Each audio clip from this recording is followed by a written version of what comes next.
Hello guys, আসসালামু আলাইকুম। সবাই কেমন আছেন? আমরা ভালো নাই, আমরা আছি সৌদি আরবে। আর এখন বর্তমানে বৃষ্টিতে আছি। আর আমাদের রান্না করে দিছে, রান্নাঘরের অবস্থা দেখেন। কোম্পানি আমাদেরকে রান্না করে দিছে, এই হলো আমরা পরিস্থিতি। আর এমন বৃষ্টি হইতে আছে বলার বাইরে।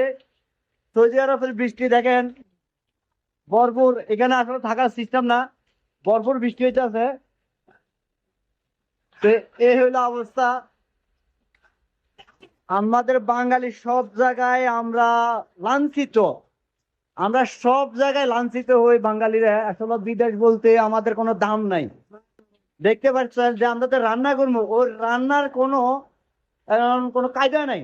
ইন টোটাল আর কিভাবে রান্না করবো, না খাই থাকতে হবে আজকে। আর দেখেন এই যে পানি, এই যে দেখেন পানি ভরপুর হয়ে যেতেছে। এই যে পানি কিন্তু জমে যাচ্ছে আস্তে আস্তে। এখান থেকে পানিগুলো নামার বা যাওয়ার কোনো রাস্তা নাই। আর এখন আস্তে আস্তে দেখেন, এই যে দেখেন পানিগুলো আস্তে আস্তে ঢুকতে আছে। এখন সামনের দিকে বেশি হলে রোমে ঢুকবো।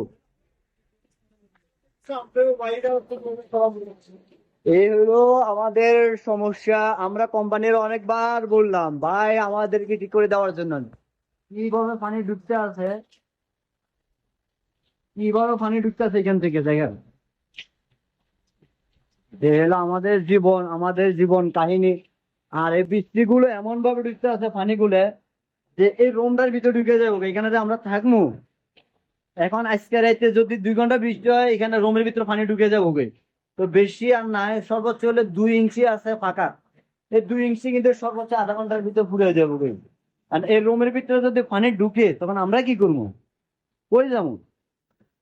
কোম্পানি কিন্তু আমাদের কোনো সুযোগ সুবিধা দিচ্ছে না। আসলে আমরা বাঙালিরা সব জায়গায় লাঞ্ছিত, অবহেলিত। এটা হলো মেন কথা। আজ এই যে কাটাকাটি করতে আছে, আসলে বলার কিছু নাই, কিন্তু খাইতে হবো। কিন্তু কই রান্না করবো? ঠিক আছে, এই যে দেখেন রান্না করতে আছে একটা চুলার ভিতরে ভরপুর পানি, ভরপুর পানি। তো আমি খবর পড়ছি, প্রচার করতে আছে সৌদি আরব থেকে। সৌদি আরব রিয়াদ থেকে, রিয়াদে ভরপুর বৃষ্টি। আর এই বৃষ্টিটা এত ঠান্ডা নামাইবো বলার বাইরে।